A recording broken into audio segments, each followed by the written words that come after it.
마가복음을 계속 강해를 하는데 오늘 20번째 오늘 말씀입니다. 예수님의 공생의 활동이 점점 이렇게 늘어나고 또 예수님의 사역이 부각이 되면서 계속 사람들이 이제 많이 따르게 되죠.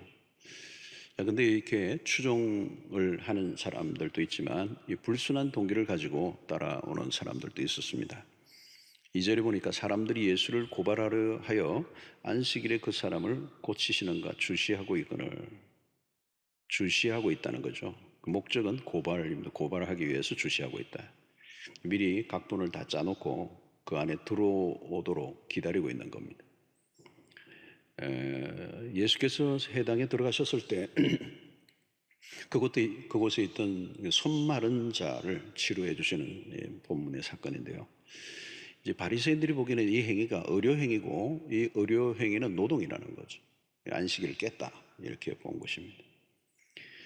참 이제 상황을 보고도 이렇게 다른 관점과 해석이 나오는 겁니다. 그 왜 그 사람 고쳐주느냐, 참 좋은 일 한다 이게 아니고 왜 안식일을 깨느냐 이렇게 접근하는 거죠. 한 사람이 아프면 그 아픔으로 인하여 겪는 고통과 이런 것들이 참 얼마나 참 치유를 받고 싶겠습니까? 당사자 입장이 되면 그럴 거예요. 이 병에서 나음을 입고 싶은데 그 아픔과 고통을 돌보아주고 또 낫게 했는데 그걸 가지고 시비를 거는 거죠. 자, 오늘 이 본문은 2장과 앞부분과도 연결되는 이야기입니다. 예수님에게서 고발할 거리를 찾고 있는데 이제 딱 걸려든 거예요. 자, 이 모습을 보고 예수님이 탄식하시는 겁니다. 탄식. 5절에 보니까 그들의 마음이 완악함을 탄식하사 노하심으로 그들을 둘러보시고 그 사람에게 이르시되 내 손을 내밀라 하시니 내밀매 그 손이 회복되었더라. 여기 보면 그들의 마음이 완악했다. 이 완악하다라는 이 말의 뜻은 마음이 굳어졌다. 무감각한 상태가 되었다는 것. 이것은 영적인 무지 속에서 있을 때 내 주변에 무슨 일이 일어나는지를 전혀 인식하지 못하는 상태를 우리는 완악함이라고 얘기합니다. 2절에서는 고발할 것을 찾았던 사람들인데 2절에서는 이제 고발할 것을 찾던 사람들이 이제 6절을 보면 더 과격해져요. 6절을 보면 바리새인들이 나가서 곧 헤롯 당과 함께 어떻게 하여 예수를 죽일까 의논하니라. 고발할 것을 찾는 정도가 아니고 이제는 구체적으로 이제 예수를 죽이려고 의논하고 있다는. 무슨 일이죠, 여러분? 이 폭력적인 장면입니다. 안식일을 잘 지키자고 시작했을 텐데 안식일을 지킴으로 하나님을 잘 섬기자고 한 것일 텐데 결국은 어디로 가고 있습니까? 사람을 죽이는 쪽으로 가고 있습니다. 인간의 잔인성이 이제 나타나죠. 사도행전에서도 사울이죠. 그때는 이 다메섹에서 그리스도를 만나기 전에 모습을 이 사도행전은 이렇게 기록하고 있습니다. 사도행전 9장 1절에 보면 사울이 주의 제자들에 대하여 여전히 위협과 살기가 등등하여 대지상에게 가서 그랬습니다. 여기 보니까 여전히 위협과 살기가 등등하다.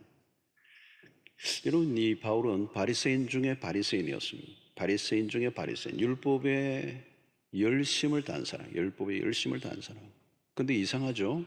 왜 이렇게 사람이 살기가 등등합니까? 위협적이고. 아마 그 당시에 이 사울을 만났을 때 사람들이 사리를 느끼는 거예요. 여러분, 복음이 없는 곳, 율법만 강조되는 곳은 이렇게 살벌해요. 죽이는 역사가 일어나는 거죠. 종교적 열심이 인간성을 다 깨뜨려 버렸어요. 여러분, 인간이 참 선하지 않죠. 우리 안에 이 죄의 잔성이 있습니다. 이 세상 안으로 들어가 보면 다 살육극이 일어나죠. 직장 안에서도 동료들을 비난하고 또 흉보고 왕따시키는 거, 이 문화는 너무 흔하죠. 경쟁의 위치에 놓이면 더 살벌해집니다. 적을 죽이고 경쟁자를 제거해야 되는 거예요. 나보다 잘난 사람이 있으면 다 처리해야 되는 거예요. 그래야 내가 산다고 생각하는 겁니다. 살벌한 세상이죠. 다른 사람을 적으로 몰기 위해서 음해하고 흠집을 내고 거침없이 이 거짓 뉴스를 만들어내죠. 여러분, 이게 세상에서만 일어나는 일이 아닙니다. 당시에 종교 체계를 지키고 받들고 있는 종교 지도자들에게 이런 일이 일어났습니다. 마가는 바리새인들이 예수를 죽이려고 모의를 하고 있는 이 장면에 집중하고 있습니다. 그들에게 죽이는 영이 역사하고 있는 거죠. 특별히 바리새인들과 이 헤롯 당이 평소에 같이 지내던 사람들이 아닙니다. 근데 이 바리새인들은 종교적인 집단이었다면 헤롯 당은 정치적인 집단이에요. 근데 예수를 죽이는 일에 하나가 되는 겁니다. 이게 악의 연대입니다. 바리새인들은 하나님을 잘 섬긴다고 일주일에 2번씩이나 금식을 하던 사람들입니다. 그런데 어떻게 사람을 죽이는 언어를 하고 있습니까? 그것도 예수님을. 여러분, 여기에서 우리는 종교의 위험성을 보는 겁니다. 이 종교 안에는 복음이 없어요. 자기의 의를 쌓는 데 열심인 것이죠. 종교적 열심을 낼수록 더 위험해집니다, 사람이. 자기 강화를 하는 거거든요. 자기를 높이고 또 다른 사람을 비하하는. 이런 종교적 열심은 사람의 내적인 변화가 일어나지 않습니다. 세월이 흘러도 변화가 안 돼요. 트랜스포메이션이 안 됩니다. 여러분, 십자가와 정반대의 길을 가는 거죠. 내가 옳다는 것 때문에 다른 사람을 적으로 몰아 죽이는 겁니다. 이것이 세상에서 늘 보는 장면인데요. 십자가의 길은 그게 아니에요. 죄인을 위해 내가 죽는 길을 선택하는 겁니다. 상대를 살리기 위해서 내가 죽는 게 십자가에 올리죠. 우리의 신앙이 깨어있지 않으면 자칫하면 악해져요. 이상해지고요. 맛이 막 가버려요. 마귀가 좋아하는 일을 따라가는 것입니다. 요한복음 8장 44절을 보십시오. 너희는 너희 아비 마귀에게서 났으니 너희 아비의 욕심대로 너희도 행하고자 하는 자. 그는 처음부터 살인한 자요. 진리가 그 속에 없으므로 진리에 서지 못하고 거짓을 말할 때마다 제 것으로 말하니 이는 그가 거짓말쟁이요 거짓의 아비가 되었습니다. 여기에 아주 마귀의 속성이 2가지예요. 하나는 살인하는 것, 또 하나는 거짓이에요. 거짓과 살인이 같이 붙어 있습니다. 특별히 살인의 배후에는 마귀가 있습니다. 여러분, 사람이 요즘 워낙 사람을 많이 죽이는 일들이 일어나니까 우리가 그것에 둔감해졌는데, 사람이 어떻게 사람을 죽입니까? 그죠? 짐승도 죽이는 게 쉽지 않죠. 작은 미물도 하면 이게 가슴이 벌렁벌렁 뛰어서 못하는데, 이 사람이 사람을 죽일 수 있나요? 그것도 형제를 죽인다? 부부 사이에 살인이 일어난다? 부모와 자녀 간에 살인이 일어나는 것. 이게 여러분 멀쩡한 정신으로 가능할까요? 불가능한 일이에요. 불가능한 일. 어떻게 사람이 사람을 죽이느냐. 부모를 어떻게 죽입니까? 이게 본정신이 아니에요. 살인의 영이 역사하는 거예요. 살인의 영. 마귀는 처음부터 살인하는 자는. 그러니까 사탄이 역사하는 곳에는 거짓과 폭력과 저주와 죽이는 영이 막 넘쳐오르는 거예요. 이런 세상은 어둠의 영이 지배를 하고 있습니다. 폭력과 살인의 영으로 가득해요. 내가 살기 위해서 상대를 다 죽이는 일. 마지막 시대가 될수록 더 심화되리라고 생각해요. 이 바리새인들의 모습은 멀리 있지 않습니다. 현대판 바리새인들은 얼마든지 일어날 수가 있는 것이죠. 어떻게 이런 지경까지 사람이 망가졌나? 그들은 하나님을 섬긴 것이 아니라 의식과 형식, 제도를 지키는 데 몰두했어요. 그것이 바로 뭐냐면 종교화예요. 종교화. 종교화를 강화하면 사람이 세져요. 완악해진다고. 종교의 이름으로 사람을 얼마든지 죽일 수 있습니다. 자기 자신의 종교를 지키기 위해 싸움을 벌여요. 자기 정당화를 위한 희생양을 찾고요.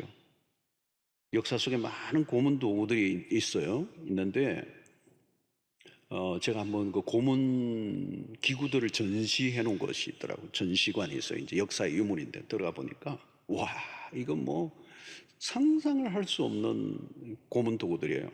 근데 그건 뭐냐면 가장 최고의 고통을 오랫동안 지속시키면서 죽어가게 하는 고문 도구들이더라고요. 그게 어디서 만들어졌냐면 종교 재판에서 만들어졌어요. 종교의 이름으로 고문을 행한 거예요. 아이러니죠. 어떻게 죽이는 일을 개발하는 일이에요. 종교의 이름을 썼느냐. 여러분, 그리스도가 우리에게 보여주신 건 달라요. 예수님은 종교를 세우러 오신 분이 아닙니다. 예수를 믿을수록 우리는 성품이 더 순해져야 됩니다. 누가 때리면요, 맞는 쪽이어야 돼요. 누가 욕을 하면 욕을 얻어먹는 쪽이어야 돼요. 폭력은 또 다른 폭력을 가져오거든. 세상이 갈수록 잔인해지고 냉혹해지고 있다는 문제가 있어요. 이 이슬람이 뭐예요? 여러분, 이슬람도 다 그렇잖아요. 이슬람의 근본주의자들이 먼저. 이는 이로 그러죠. 칼은 칼로 그래요. 이 복수. 그러니까 극단적 원리주의자들은 테러를 하잖아요. 테러. 그 테러를 하고 뭐 9.11 그 일어날 때 그 빌딩으로 그 밀고 들어가는 이런 그런 것들이 다 교리화되어져 있는 거거든요. 사람들이 완전히 맛이 간 거예요. 이 세계를 공포로 몰아넣었죠. 지금 이게 언제나 극단주의자들이 문제예요. 관점이 지나치게 한쪽으로 쏠려버리는 거예요. 그 블라인드 사이트가 많아지는 거죠. 그만큼 역사 속에 기독교가 십자군 전쟁을 벌였어요. 이슬람과의 거대한 싸움을 벌였어요. 수없는 사람들이 죽었어요. 우리 편, 이 기독교 편에서 죽었어요. 이 심각한 십자가 전쟁, 십자가 군병이라고 그러는데 십자가의 원리를 심각하게 오해한 거예요. 기독교의 치명적인 과오였죠, 사실은. 이것은 예수님의 산상수훈의 가르침과 너무도 거리가 먼 거예요. 주님은 산상수훈을 통해서 신자의 기본적인 삶의 원리를 명확하게 가르쳐 줬어요. 언젠가 제가 산상수훈을 아주 한번 말씀을 나누고 싶은데요. 마태복음 5장 38절 39절 한 두 절만 봐도 또 눈은 눈으로 이는 이로 갚으라 하였다는 것을 너희가 들었으나 나는 너희에게 이르노니 주님은 다시 해석하시는 거죠. 악한 자를 대적하지 마라. 누구든지 내 오른뺨을 치거든 오른편뺨을 치거든 왼편도 돌리든.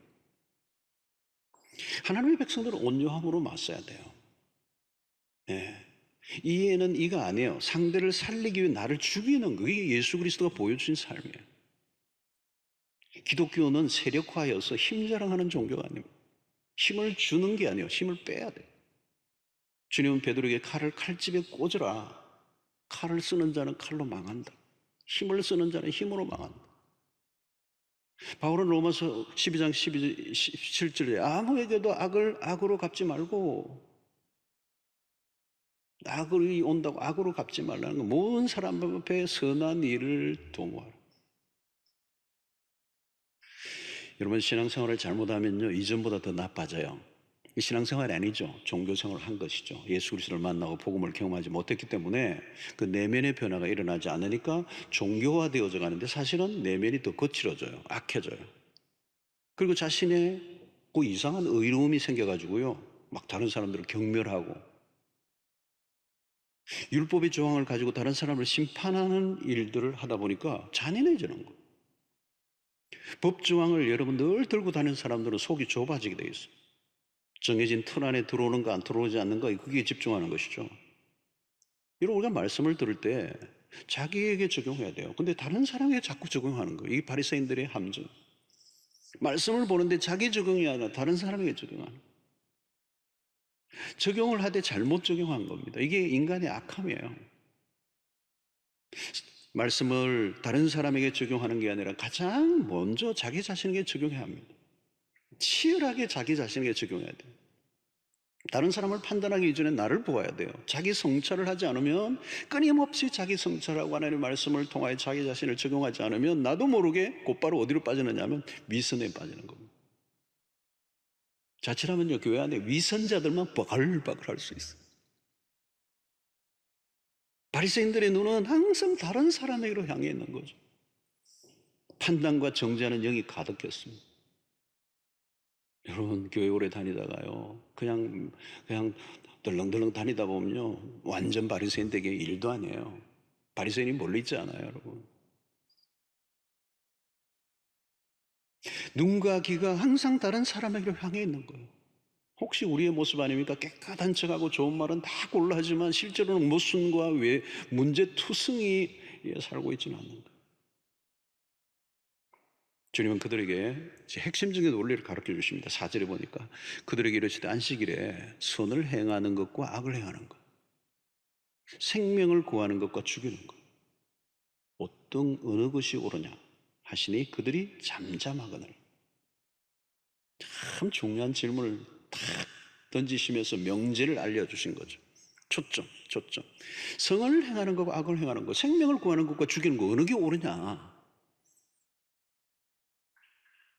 급소를 찌르신 거죠. 너무도 당연한 질문이에요. 자, 이 주님의 질문에 바리새인들이 꼼짝도 못하죠. 그들이 잠잠하거늘 그랬습니다. 잠잠하거늘 유구무원. 왜 이들이 잠잠했을까요? 반론의 여지가 없는 거죠. 여기에 무슨 다른 답이 있겠습니까? 자, 그렇다면 그들이 잘못을 시인하고 용서를 구해야 되는데 그렇지 않죠. 속으로 칼을 가는 거예요. 바리새인들은 문자적인 세칙에 몰두하고 있습니다. 대의를 놓친 거죠. 바벨론의 포로 시대 이후에 미시나라고 하는 문서에는 안식일에 해서는 안 될 39가지가 날려져 있어요. 사실은 주님은 의도적으로 그런 규칙들을 깨뜨리신 거예요. 어떻게 보면 주님은 규칙 파괴자처럼 보였습니다. 안식일이라는 계명이 사람들에 의해서 너무 많이 왜곡되어 있었다. 결국은 왜 안식일이 존재하는지조차도 알 수 없게 되어버렸기 때문에 주님은 그들에게 정확하게 브레이킹을 하신 거죠. 사실 주님은 모세의 율법을 어긴 게 아니에요. 당시 율법사들이 막 자잘하게 나누어서 사람들을 올가매는 그 규칙들, 인간의 유전들을 깨뜨리신 거죠. 주님은 일비 율법을 재해석해 주셨습니다. 마가복음 앞부분에 2장 27절로 28절에 또 이르시되 안식일이 사람을 위하여 있는 것이요 사람이 안식일을 위하여 있는 것이 아니니 이러므로 인자는 안식일의 주인입니다. 명쾌한 해석입니다. 주님의 관심은 사람이고 있고 그 사람을 살리는 데 있었다. 당연한 얘기죠. 당연한 얘기. 그래서 5절 하반절 이거예요. 그 사람에게 이르시되 내 손을 내밀라 하시니 내밀매 그 손이 회복되었더라. 회복이라는 이 단어, restoration이라고, 회복이라는 단어, recovery라는 단어, 이 회복이라는 단어가 하나님의 나라의 핵심적인 단어예요. 회복. 안식일이 뭘 하느냐? 회복되는 날이라는. 진정한 안식이 뭘로 일어나냐? 회복을 통하여 일어난다. 그러니까 주님은 안식일의 목적에 맞게 행동하신 거예요. 안식일을 진짜 지키신 분이에요. 여러분, 우리가 만든 법으로 사람을 죽이면 그 법을 깨뜨려서라도 살려야 돼요. 사실은 사람을 죽이는 법이 무슨 법이겠습니까? 율법을 주신 목적도 그 율법을 통하여 어디로 데려가? 우리를 생명으로 데려가고, 율법의 완성은 사랑이라고 했었는 이유가 바로 거기에 있는 거예요. 법은 죽이는 것에 목적이 있는 게 아니고 살리는 것입니다. 신앙의 핵심도 바로 이것이죠. 바로 그리스도가 우리에게 주신 이 명확한 사람을 위하여 있다. 안식일을 위하여 사람이 있는 게 아니에요. 여러분, 우리가 어떤 부분에서든 항상 그리스도가 누구이신지 그리스도를 따라가야 돼요. 조직이나 사람이나 그게 따르는 게 아니에요. 주님을 따라가야 돼요. 사람을 따르더라도 그가 예수를 잘 따라가고 있는가를 살피고 그를 따라가야죠. 요즘은 우리는 포스트 트루 시대라고 얘기해요. 포스트 트루. 제가 철학도 약간 언급했는데 이 사실과 진리를 확인하지 않고 그냥 대중의 선동을 따르는 시대예요. 이게 경향이 오늘 시대의 트렌드예요. 자신의 기호, 자신의 이익 혹은 자신이 속하고 지지하고 있는 단체 이념을 생각 없이 따르는 거예요. 그것을 조장하는 게 오늘날은 인터넷이죠. 인터넷에는 거짓들로 가득해서 이미 쓰레기장으로 변해 있어요. 통제가 안 되는 상황이 많이 펼쳐져 있어요. 그 안에는 거짓과 독설과 선동과 이런 것들로 가득 차 있고, 여과 장치 없잖아요, 요즘. 그죠? 누구든지 다 올릴 수 있으니까. 근데 사실인지 아닌지 확인할 수가 없어요. 근데 사람들은 그 사실 여부를 확인하려고 하지 않아요. 객관적인 평가를 들으려고 하지 않아요. 이것이 포스트 트루 시대예요. 아마 예수님 시대의 인터넷이 있었다면 예수님에 관련된 기사 아래 수많은 악성 댓글이 달렸을 가능성이 높습니다. 거기에는 바리새인들이 조회수를 올리는 일조였을 거예요. 예수 안식일을 깨는 자 죽여야 된다. 여러분, 주님 말씀하시는 핵심은 무엇입니까? 안식일에 선한 일, 살리는 일을 하는 건 너무나 당연하다는 거예요. 주님은 죄와 사망의 권세 아래 있는 자들을 살리러 오셨어요. 각종 병자들을 낫게 하시고 죄를 사하시는 일은 구원사에게 예표요, 하나님의 나라가 이루어졌습니다. 하나님의 나라는 뭐예요? 회복과 살리고 치유하는 일을. 그래서 요한복음 10장 10절에 예수님이 오신 목적이 분명히 예수님이 하신 말씀이죠. 도둑이 오는 것은 도둑질하고 죽이고 멸망시키는 것뿐이요, 도둑과 마귀가 다 사촌이잖아. 내가 온 것은 양으로 생명을 얻게 하고 더 풍성히 얻게 하는 것이다. 도둑은 여러분 거짓된 인도자, 지도자들을 말하는 것입니다. 그들은 망가뜨리고 죽이고 멸망시키는 일에 관심이 있어요. 결국은 망하게 되는 거예요. 그리고 그리스도는 선한 목자시고, 그 선한 목자가 오신 이유는 양으로 생명을 얻게 하고 더 풍성히 얻게 해요. 그리스도는 생명에 초점이 맞추게 돼. 생명. 어떻게 하면 살릴 것인가. 그게 하나님의 마음이에요. 그래서 여러분, 우리는 어떤 일을 할 때마다 이 일을 통하여 생명을 살리는 일인가, 그것만 몰두해요.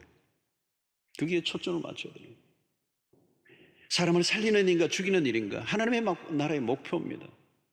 그래서 우리는 언제나 자비와 용서를 베풀고 격려하고 용기를 주고 소망을 주고, 여러분, 아무리 위대한 일을 한다 할지라도 사람을 헛뜯고 모함하고 욕하고 죽이는 일을 한다면 그것은 여러분 하나님의 의도에서 벗어난 거예요. 요즘 코로나로 인해서 모이는 일이 상당히 위축을 받고 어려움이 많습니다. 여러분, 세상은 지금 언택이라고 그러죠. 이렇게 컨택을 하지 않는. 그러나 교회의 특성은 좀 컨택을 해야 돼. 컨택. 교회는 모여야 되는 거거든요. 교회는 모이는 것도 그냥 모이는 정도가 아니고, 이 교회의 모임이 어떤 면에서 본질적인 모임 속에는 뭐가 있습니까? 코이노니아. 예. 이것은 어떻게 분리될 수 없을 만큼 아주 친밀한 교제, 모든 걸 함께하고 나누는 그런 것이 교회의 특성이거든요. 깊은 교제를 나누는 것이 교제예요. 형식적인 게 아니에요. 그러니까 문제는 뭐냐면, 오늘날 이 전염성이 강한 코로나로 인하여 교회 모임들이 직격탄을 받는 거예요. 코로나는 이거 모이면 안 되는 거예요. 모여서 이게 교제하면 이게 안 돼요. 그래서 요즘 코로나로 인해서 교회 문을 닫느냐 여느냐로 논란들이 많이 일어나고 있어요. 참 어려운 거죠.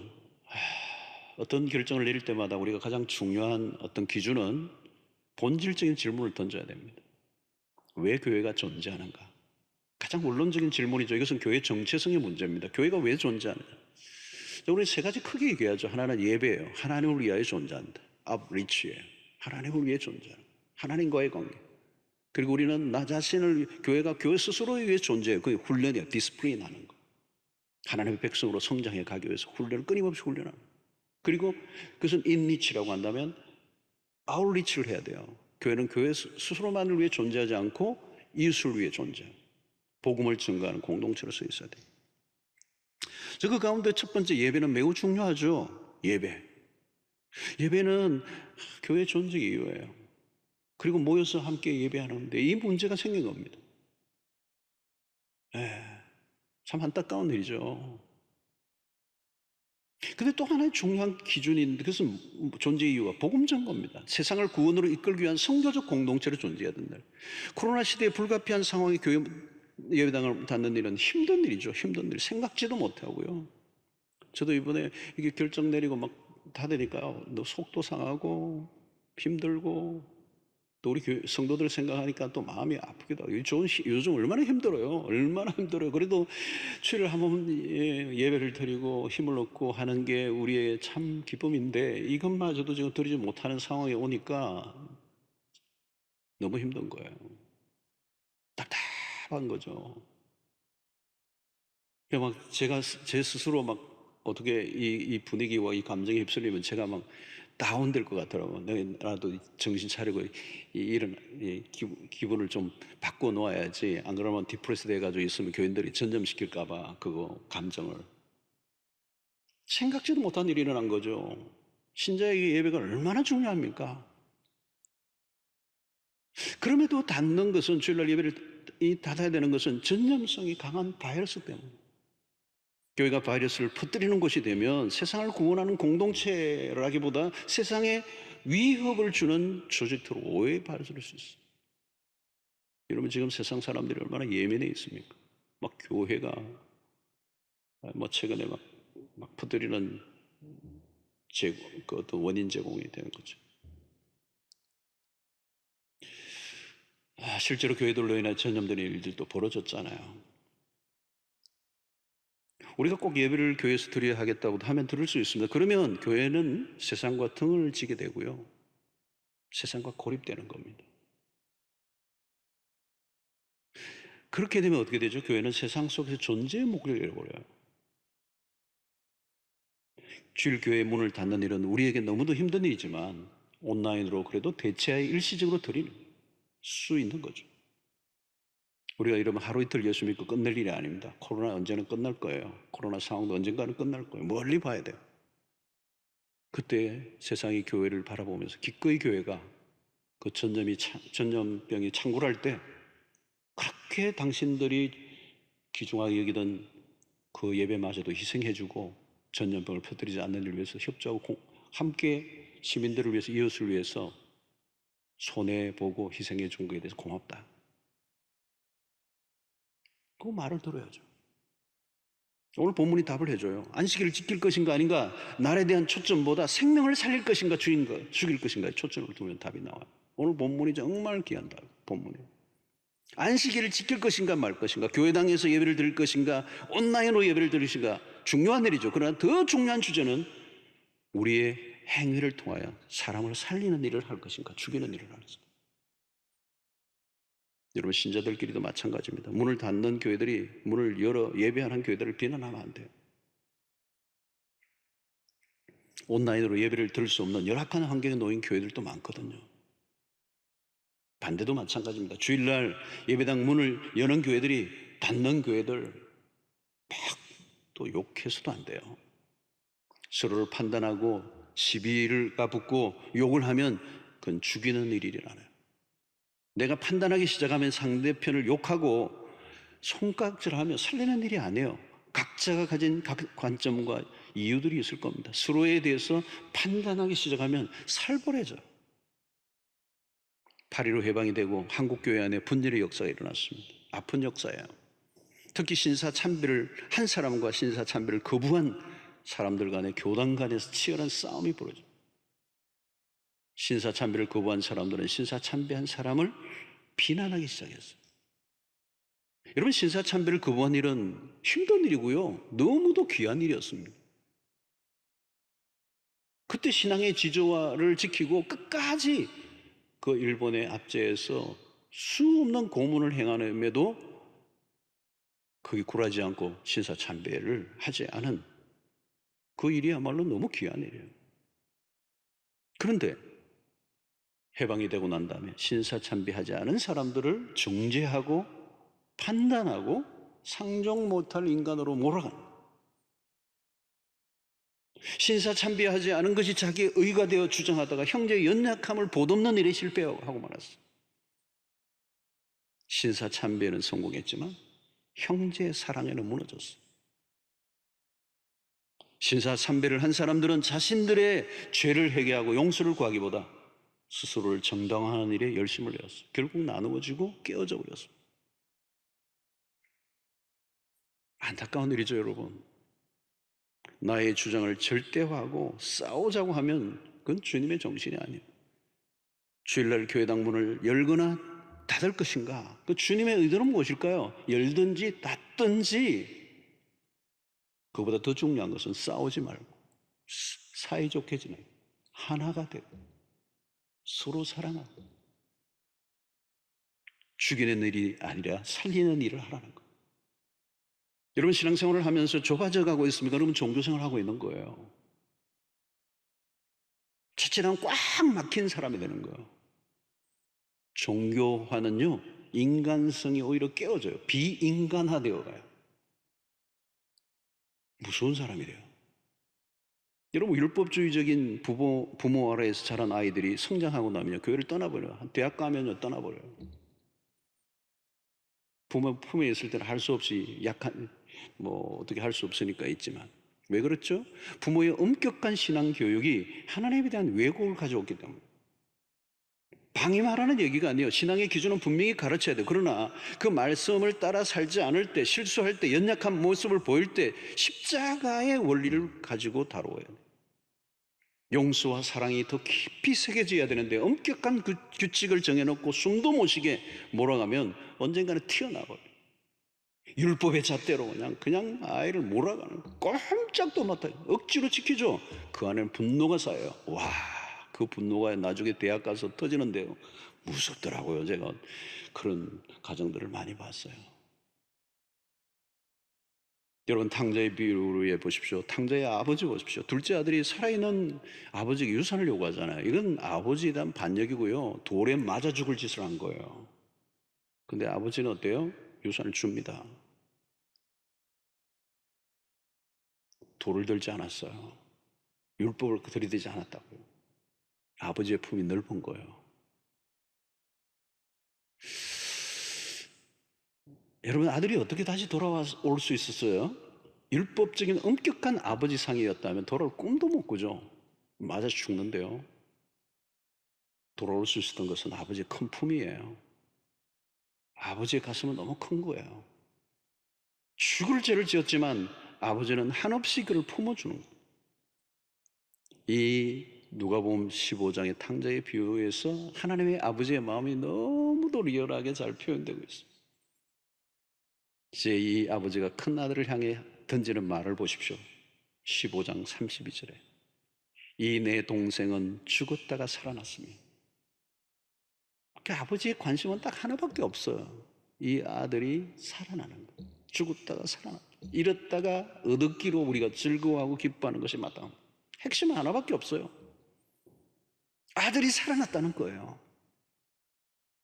그런데 큰 아들은 율법의 잣대로 저 인간 상종도 못할 잔치 안에 들어오지도 않잖아요. 화가 나가죠. 여러분, 사람을 죽이는 일을 도모한다면 빗나간 것이면 사람을 살려야 돼요. 우리의 모든 삶의 동기, 행동의 동기. 교회 안에서도 여러분 마찬가지예요. 우리의 모임과 우리의 대화 속에 사람을 살리고 있는 거야. 사람과 사람 사이에 이간질을 하고 파벌을 만들고 적과 아군으로 나누는 이런 어둠의 일이에요. 꼬여있는 걸 풀어주는. 여러분, 산상수훈을 보십시오. 예수님은 너희들이 제단에 제물을 드리려고 하다가 사람들과의 관계에 꼬여있는 게 있으면 화해하고 다시 와서 드리라는 거예요. 제사라고 하는 그 제도 의식에 참여하는 것도 훨씬 더 중요한 것이 관계를 푸는 일이라는 거예요.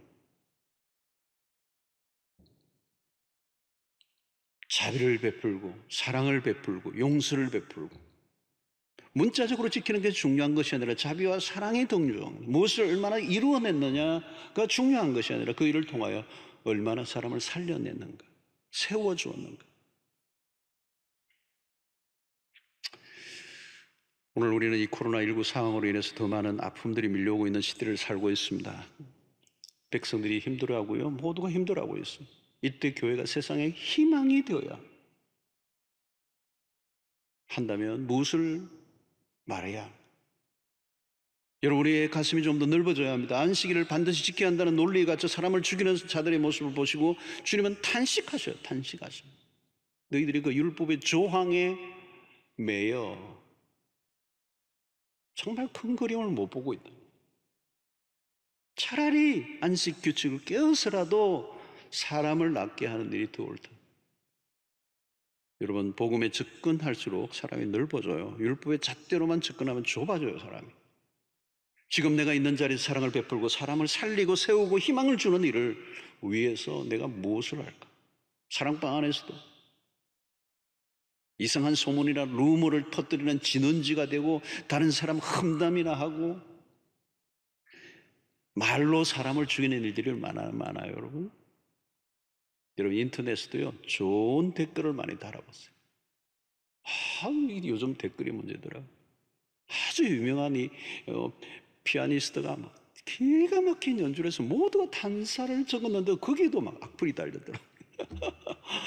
이야, 어떻게 그렇게 마음이 베베 꼬여 있을까? 여러분, 코로나19로 인해 힘든 가운데 더 힘들어하는 사람들이 많아졌습니다. 사람들이 지쳐 있어요. 고통하는 사람들이 위로를 베풀고 격려와 칭찬을 해주고, 낙심한 사람들을 위해 중보기도 하고, 침울한 곳에 들어가서 기쁨을 나누는 이런 삶을 살아야 되죠. 살리는 공동체를 만들어야 합니다. 공격적이면 안 돼요. 그리스도는 언제나 따뜻해야 돼요. 사랑은 따뜻한 것이죠, 여러분. 심성이 착해야 돼요. 여러분, 예수를 믿으면 심성이 착해야 돼요. 부드러워야 돼요. 똑똑해져 가는 게 아니라 따뜻해져 가야 주님을 닮아가는 거예요. 마음이 한없이 너그러워져. 복음은 포용력이 대단해요. 다 품어내는 거예요. 그래서 우리는 복음 안으로 들어가야 돼요. 예수를 만나야 하는 겁니다. 교회가 세상에 보여줘야 하는 것은 교회의 조직도 아니고 건물도 아니고 숫자의 규모도 아니고 제도화된 교회, 기독교도 아니에요. 우리는 예수를 보여줘야 돼요. 우리가 잘못하면 세상은 예수에 대해서 오해하게 됩니다. 우리가 욕먹는 것 괜찮지만 우리 때문에 예수님이 욕을 당하시면 안 되죠. 예수를 놓치면 안 되는 겁니다. 우리는 살리는 일에 초점을 맞춰야 합니다. 말을 하든 글을 쓰든 활동을 하든 사역을 하든 회의를 하든 조직을 하든 살리는 일이 목적이에요. 옳은 말을 얼마든지 할 수 있어요. 그런데 옳은 말로 사람을 죽이는 일을 할 수도 있어요. 그렇다면 그 말은 옳은 말이 아니에요. 사랑하는 성도 여러분, 사람을 죽이는 일을 위해 시간과 에너지를 낭비하지 마십시오. 주님은 죄인을 살리기 위하여 자신의 목숨까지 기꺼이 내어놓으셨습니다.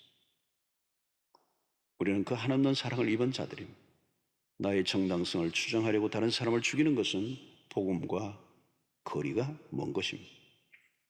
오늘 우리는 이 본문 앞에서 교회 문을 닫을 것인가 열 것인가 옳은가 그른가를 따지고 논쟁하는 것보다 더 우선되는 것은 우리의 삶을 통하여 희생하고 사랑을 베풀고 연약한 자들을 돕고 이웃에게 하나님의 선하심을 드러내는 일에 우리의 시간과 우리의 물질과 우리의 모든 정성을 쏟아야 되리라고 생각합니다.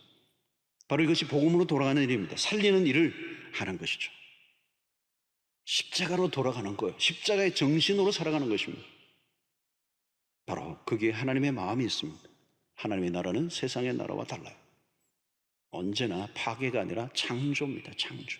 폭력이 아니라 사랑이고 죽이는 것이 아니라 회복과 구원의 역사를 이루는 일을 위하여 하나님이 우리를 부르셨습니다. 코로나로 인하여 아주 힘들고 어려워 있는 이 때에 그리스도인이 더 움츠리들지 않고 또 어떤 불필요한 논쟁에 그냥 휘말려서 시간을 낭비하지 않고 오늘 우리의 주어진 삶을 통하여 이 땅에 망가지고 깨어진 것을 회복시키는 일, 꼬여있는 걸 풀어내는 사람들이 더 사랑을 느낄 수 있도록 힘을 얻도록 하는 일에 우리의 삶을 초점을 맞추고 달려가야 될 줄로 믿습니다. 역사 속에서도 마찬가지. 전염병이 늘 역사 속에 일어났을 때 그리스도인들은 그 어려움에도 불구하고 그 전염병 자체에 매몰되지 않고 오히려 자신을 내어놓고 희생하고 그 연약한 자들을 돌아보고 선한 역사를 이루는 일에 최선을 다했어요. 때로는 병원을 세우고 오히려 그 고통과 그 어려움이 있는 그 세상 안으로 들어가서 희생하는 삶을 살았어요. 나만 살기 위해서 도피적 그런 삶을 살지 않았습니다. 아무쪼록 믿음의 삶을 더 분명하게 드러내야 될 때가 오늘 시대인 줄로 믿습니다. 온 세상에 들어가면 죽이는 영으로 가득합니다. 비판하고 정죄하고 편을 가르고 모함하고 흠집내고 비난하고 이런 세상의 한가운데 들어가서 우리는 살려내는 사람을 살려내고 분위기를 살려내고 그 모든 움츠러들 것들이 활기를 치게 만드는 살맛나게 하는 일에 쓰임받는 여러분들이 되시기를 주의 이름으로 축원합니다. 이것이 이 회복의 역사를 일으키는 일이 바로 안식일에 해야 될 본래의 정신임을 주님이 말씀하고 있는 것입니다. 바로 이것이 복음 안에 살아가는 삶입니다. 여러분들 모두가 오늘 또 살리는 일을 위하여 내가 뭘 할 수 있을까? 연약한 사람들의 연약한 실수를 보고 쾌감을 느끼고 비판하는 자가 아니고 저 연약한 분을 내가 어떻게 도와서 저분을 새롭게 하는 데 내가 헌신할 수 있을까? 저 연약함과 저 실수를 내가 바라보며 어떻게 저를 도울 수 있을까를 생각하고 살려내는 일에 쓰임받는 복음의 진정한 도구들이 다 될 수 있게 되기를 주의 이름으로 축원합니다.